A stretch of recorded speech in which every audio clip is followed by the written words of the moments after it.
A continuación, haremos un recorrido por la historia de la lengua castellana. Más de 500 años tiene la lengua española, un idioma que en el siglo XXI vive para enfrentar el reto de la globalización. La lengua, que hoy en día es hablada por cerca de 400 millones de seres humanos, tuvo sus orígenes en el latín hablado por los soldados del Imperio Romano.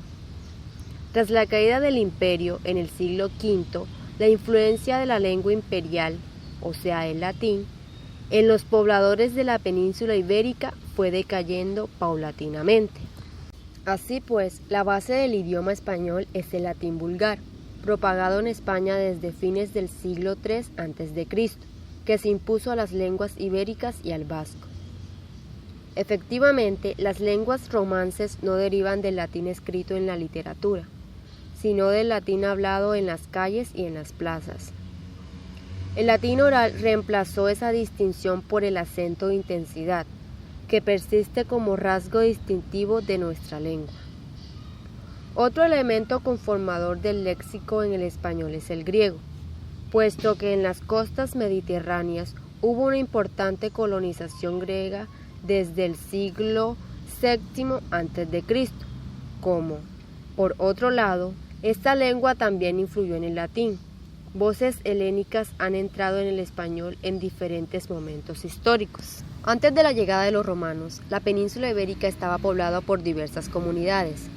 A ambos lados de los Pirineos se agrupaban diversos pueblos que poseían una lengua común, la vascuence. En el sur, los nativos establecían relaciones comerciales con los fenicios. Hacia el siglo VII a.C., los celtas, provenientes del sur de Alemania, invadieron la península y establecieron en Galicia y Portugal. Fusionados con los íberos, formaron el grupo de los celtíberos. Si bien cada una de estas comunidades poseía su propia lengua y es posible suponer que se influían entre sí. En el año 409 se produjo en España la invasión de los pueblos provenientes del norte, los visigodos. Entraron en la península por los Pirineos.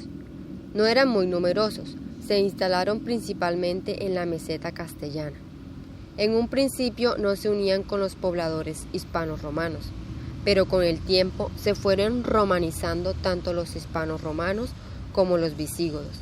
Mantuvieron su lengua, aunque recibieron influencias que, en el caso del castellano, se advierten principalmente en el léxico. Junto a estos elementos lingüísticos, también hay que tener en cuenta al vasco, idioma cuyo origen se desconoce, aunque hay varias teorías al respecto. Algunos de sus hábitos articulatorios y ciertas particularidades gramaticales ejercieron poderosa influencia en la conformación del castellano. Del substrato vasco proceden dos fenómenos fonéticos que serán característicos del castellano. En el año 711 se produjo la invasión árabe en España. Los musulmanes llevaron adelante la conquista con una fuerza inusitada. Así consiguieron abarcar toda la península, desde el sur hacia el norte. La invasión árabe tenía un objetivo religioso. Por este motivo, la lucha entre el mundo hispano-románico y el árabe se transformó en una lucha entre dos civilizaciones, la cristiana y la musulmana. La prolongada permanencia de los árabes en España y el contacto estrecho entre ambos pueblos generaron una cultura nueva que abarcó no solo lo lingüístico, sino también la literatura, la arquitectura, el arte y las costumbres. En la formación del español cabe distinguir tres grandes periodos. El medieval, también denominado del castellano antiguo, fechado entre los siglos X al XV. El español moderno, que evolucionó desde el siglo XVI hasta final del siglo XVII. Y el contemporáneo, desde la fundación de la Real Academia Española hasta nuestros días. El nombre de la lengua procede de la tierra de castillos que la configuró Castilla, y antes del siglo X no puede hablarse de ella. El castellano fue tan innovador en la evolución del latín como lo fueron los habitantes de Castilla en lo político. El primer paso para convertir el castellano en la lengua oficial del Reino de Castilla y León le dio en el siglo XIII Alfonso X, que mandó a componer en romance y no en latín las grandes obras históricas, astronómicas y legales. El castellano medieval desarrolló una serie de fonemas que hoy han desaparecido. La publicación de la primera gramática castellana de Elio Antonio de Nebrija en 1492, fecha del descubrimiento de América y de la toma de Granada por los reyes católicos, establece la fecha inicial de la segunda gran etapa de conformación y consolidación del idioma.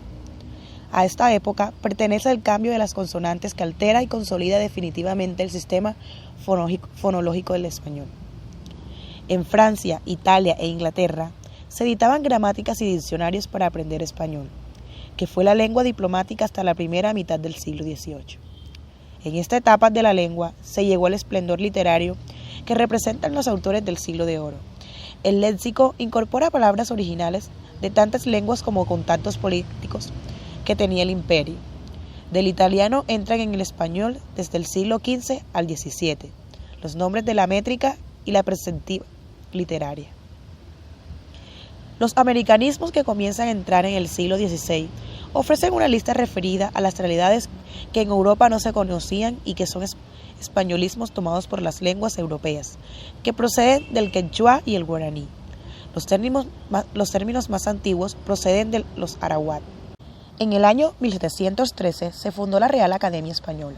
Su primera tarea fue la de fijar el idioma y sancionar los cambios que de su idioma habían hecho los hablantes a lo largo de los siglos. En esta época se habían terminado el cambio fonético y morfológico, y el sistema verbal de tiempos simples y compuestos era el mismo que ha estado vigente hasta la primera mitad del siglo XX. El castellano es una lengua romance de mayor difusión en el mundo actual. Se habla en casi toda la península ibérica, en el sudeste de USA, en todo México y en toda América Central y América del Sur, a excepción de Brasil y Guayanas, y es la lengua de un grupo minoritario de hablantes de Filipinas. Según investigadores, se dice que el castellano es 75% proveniente del latín, 15% proveniente del griego, 5% árabe y 5% originado de otras lenguas.